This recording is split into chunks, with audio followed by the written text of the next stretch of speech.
네, 말씀과 함께 교제의 73페이지를 제가 읽겠습니다. 난파당했던 276명은 멜리데 섬이라는 곳에서 3개월을 보냅니다. 바울은 그곳에서 독사에 물렸으나 해를 당하지 않게 됩니다. 또한 바울은 지도자 보블리오의 아버지와 많은 주민의 병을 고치는 이적을 행하면서 그곳에서도 복음 사역을 감당합니다. 어렵게 로마에 도착한 바울은 그곳에서 형제들의 환영을 받습니다.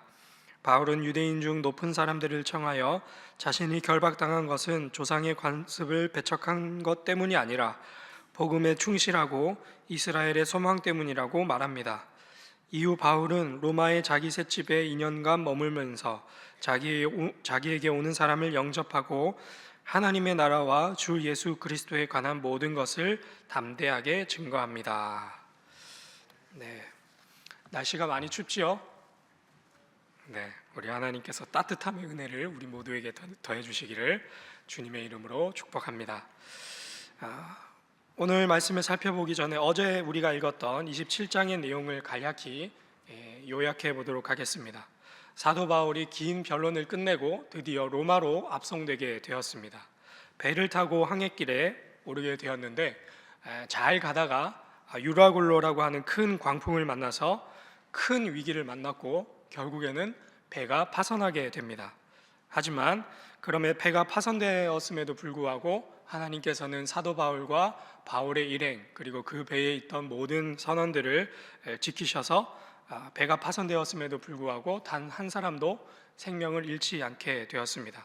그리고 오늘 28장의 이야기가 이어지는데 우리 함께 28장 1절과 2절의 말씀을 읽겠습니다. 28장 1절 2절 시작. 우리가 구조된 후에 안즉 그 섬은 멜리데라 하더라. 비가 오고 날이 참해 원주민들이 우리에게 특별한 동정을 하여 불을 피워 우리를 다 영접하더라. 아멘. 배에 타고 있던 276명이 구조된 섬은 멜리데라고 하는 섬입니다. 이 섬은 오늘날 이탈리아 남부 지역에 있는 남부 지역으로부터 약 100km 정도 떨어져 있는 섬인데 멜리데 섬에서 한 800km 정도만 더 올라가면 로마로 도착할 수 있는 아주 이제 목적지가 코앞에 있는 그런 상황이 되었습니다. 지중해 한복판에서 유라굴로라는 큰 광풍을 만나서 몇 날 며칠을 바람에 쫓겨나가고 죽을 고비를 몇 번씩이나 넘기면서 결국에는 배가 파선하기까지 하는 최악의 항해길을 걸었는데 오히려 그 광풍을 만난 탓에 더 빠르고 더 정확하게 목적지 로마와 가까워지게 된 것입니다. 우리 고사성어에 인생사 세용지마다 이런 이야기가 있는데 좋은 일이 나쁜 일이 되기도 하고 나쁜 일이 좋은 일이 되기도 하는 말 그대로 하나님의 일하심은 신묘막측한 것 같습니다. 이러한 관점을 가지고 오늘 이야기의 주인공인 사도 바울의 한평생을 함께 살펴보겠습니다. 사도 바울은 원래 형통한 사람이었습니다. 그는 로마 시민권을 가진 사람이었고 높은 학식을 가진 사람이었고 학문으로는 바리새파 중에서도 최고 가말리엘이라고 하는 최고 스승을 둔 엘리트였습니다. 로마의 시민권에 뛰어난 학식에 또 놀라운 행동력까지 갖추고 있어서 많은 이들에게 눈에 띄는 사람이었고 가만히 있어도 승승장구할 수 있는 형통한 길을 걸을 수 있는 누가 봐도 꿀릴 것이 하나도 없는 엄친아 중에 엄친아였습니다. 그런데 그가 예수님을 만나고서 그의 인생이 완전히 뒤집히게 되었습니다.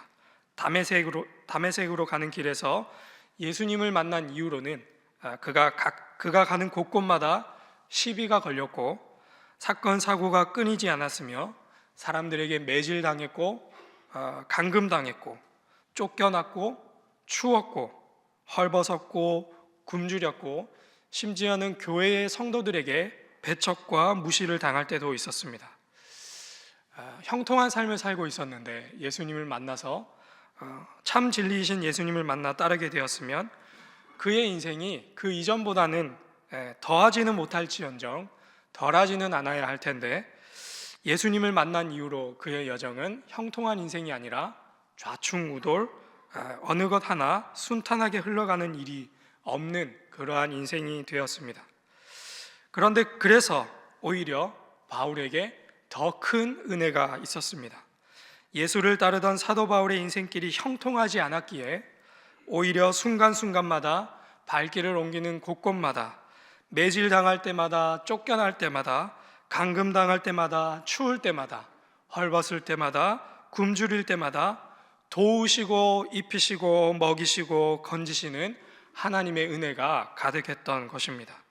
그리고 그 은혜를 통해 바울 혼자만 구원을 경험하는 것이 아니라 바울을 스쳐가는 모든 사람들에게도 구원의 소식과 그 은혜의 큰 영향력을 끼치게 되었습니다.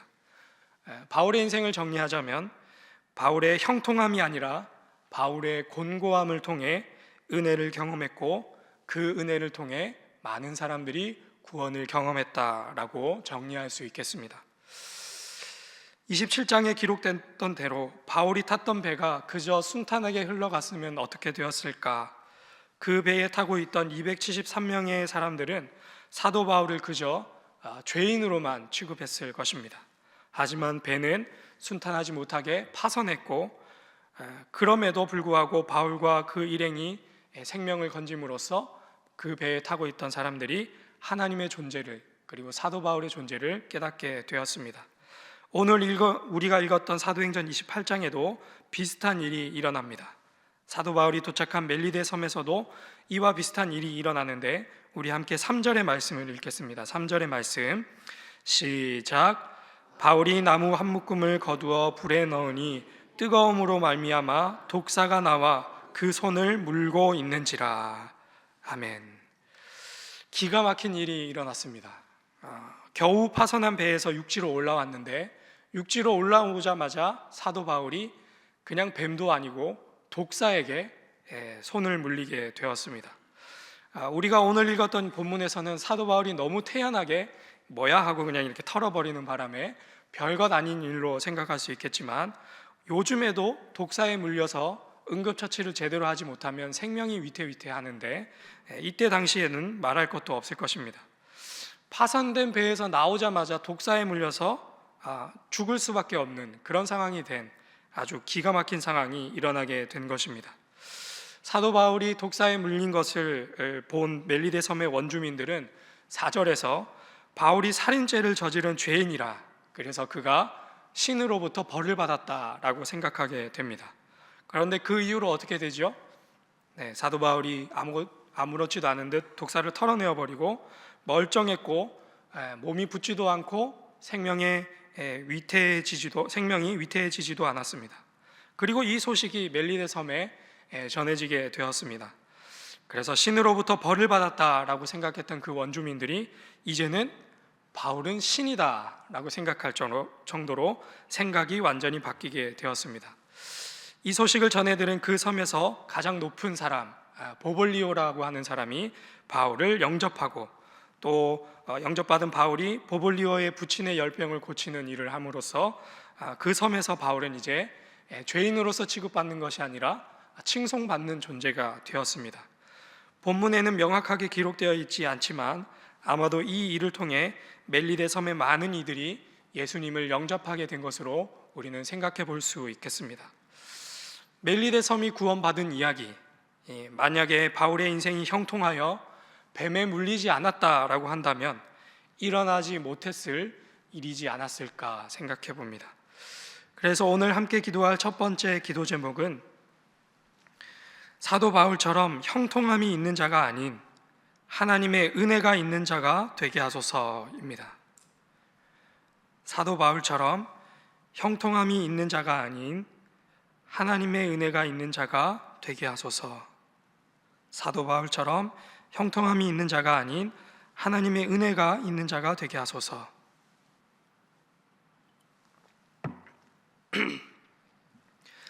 먼저 하나님의 나라와 의를 구함으로 찾아오는 고난과 아픔과 시련을 통해 더 깊은 하나님의 은혜를 경험하는, 그리고 더 나아가 그 은혜를 모든 이웃들에게 끼치는 우리 모두가 되기를 주님의 이름으로 축복합니다. 이제 다음 말씀을 함께 살펴보겠습니다. 함께 16절의 말씀을 읽겠습니다. 16절 시작. 우리가 로마에 들어가니 바울에게는 자기를 지키는 한 군인과 함께 따로 있게 허락하더라. 아멘. 멜리데 섬에서 3개월의 시간을 보낸 후에 드디어 바울이 꿈에도 그리던 로마에 도착하게 됩니다. 바울은 비록 미결수 신분으로 자유로운 활동을 보장받지는 못했지만 특혜를 받아서 감옥에서 지내는 것이 아니라 셋집을 얻어서 그 집에서 살 수 있도록 특혜를 받았습니다. 자신은 비록 밖으로 나가지 못해도 외부인들은 얼마든지 그 집을 드나들 수 있었습니다. 그래서 바울은 로마에 도착하고 3일 후에 자신의 셋집으로 많은 유대인들을 초청하게 됩니다. 자신이 왜 예루살렘의 유대인들에게 고발당했는지, 자신이 어떻게 이곳으로 오게 되었는지 그 경위를 유대인들에게 알려주기 위해서였습니다. 로마에 있는 유대인들은 아직까지 예루살렘으로부터 사도 바울에 대한 이야기나 편지나 그 어떤 소식을 접한 것이 없었고, 다만 그리스도인들에 대한 이야기를 들었는데 유대교의 한 분파 정도로, 그리고 이 분파가 어딜 가든지 사람들에게 미움을 산다 하는 정도의 정보만 가지고 있었습니다.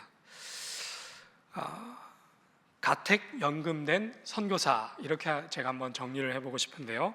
가택연금된 선교사, 발벗고 뛰어야 할 선교사가 집에 갇혀서 외부로 나갈 수 없게 되면 그 선교 사역이 어떻게 될까요? 선교 사역이란 본디 믿지 않는 사람들을 찾아가서 문을 두드리며 복음을 전해야 하기에 선교사가 갇혀서 움직이지 못하게 된다라고 한다면 당연히 선교 사역에는 큰 차질이 생길 수밖에 없습니다. 그런데 놀랍게도 바울이 가택연금이라는 선교사로서 치명적인 악재를 만났지만 요즘 사람들 표현으로 오히려 더 좋게 되었습니다.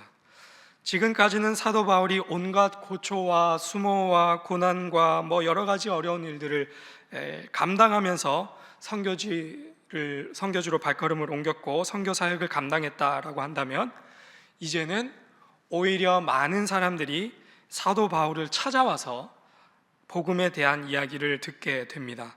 우리 함께 23절의 말씀을 읽겠습니다. 23절 시작. 그들이 날짜를 정하고 그가 유숙하는 집에 많이 오니 바울이 아침부터 저녁까지 강론하여 하나님의 나라를 증언하고 모세의 율법과 선지자의 말을 가지고 예수에 대하여 권하더라. 아멘. 지금까지는 사도 바울이 사람들을 찾아가서 복음을 전했다라고 한다면, 이제 앞으로는 2년이 넘는 시간 동안 많은 사람들이 바울을 찾아와서 복음을 듣고 가게 되는 일들이 일어나게 됩니다. 오늘 본문에는 로마에 살고 있는 많은 유대인들이 바울을 찾아왔고 하나님의 나라와 예수님에 대한 이야기를 듣게 되었습니다. 비록 그 말을 듣고 믿게 되는 사람도 있었고 그렇지 않게 되는 사람도 있었으나, 사도 바울은 자신을 찾아오는 모든 사람들에게 예수 그리스도에 관한, 그리고 하나님 나라에 관한 그 복음을 증거했습니다. 마지막으로 우리 30절과 31절의 말씀, 사도행전의 마지막을 장식하는 30절과 31절의 말씀을 함께 읽겠습니다. 시작.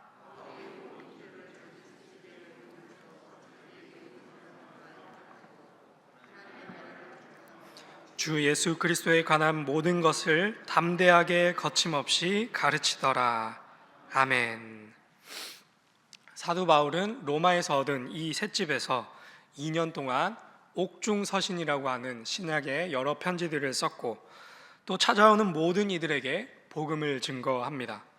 이후에 바울은 잠시 풀려났다가 네로 황제의 기독교 박해때에 다시금 붙잡혀서 순교하게 됩니다.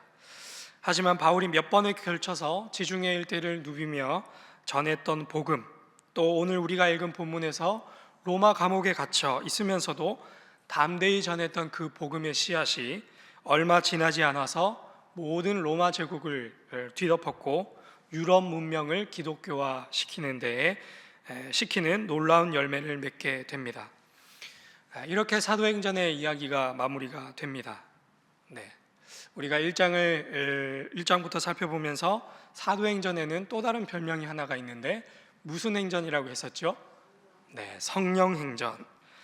말 그대로 사도들이 행한 일들을 기록한 책이자 동시에 성령이 행한 일들을 기록한 책이 바로 사도행전입니다. 성령이 임하시면 어부와 세리, 가난하고 힘없고 배운 것이 없는 사람도 권능을 받아 예루살렘과 온 유대와 사마리아와 땅끝까지 이르러 예수님의 증인이 될 수 있는 이야기.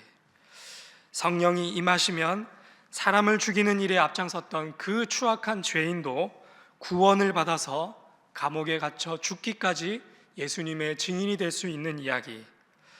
성령이 임하시면 모든 환난과 핍박과 고난과 어려움이 있더라도 모든 것을 뛰어넘을 수 있다라고 하는 그 이야기. 이 사도행전의 이야기가, 그 성령의 임하심이 오늘 저에게, 그리고 여러분에게, 우리의 가정에, 직장에, 교회에, 우리의 이웃들과 특별히 대한민국 가운데 있기를 주님의 이름으로 축복합니다. 그래서 오늘 함께 기도할 마지막 두 번째 기도 제목은 우리도 성령 충만하여 예수 그리스도의 증인으로서의 삶을 살게 하옵소서입니다. 우리도 성령 충만하여 예수 그리스도의 증인으로서의 삶을 살게 하옵소서. 우리도 성령 충만하여 예수 그리스도의 증인으로서의 삶을 살게 하옵소서. 네, 이 시간 우리 말씀을 놓고 함께 기도하겠습니다.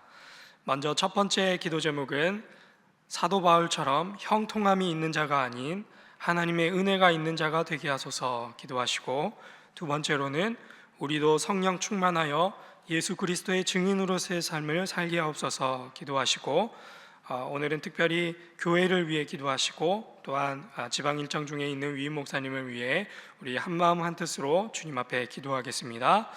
주여 믿습니다. 주여 믿습니다. 주여 믿습니다.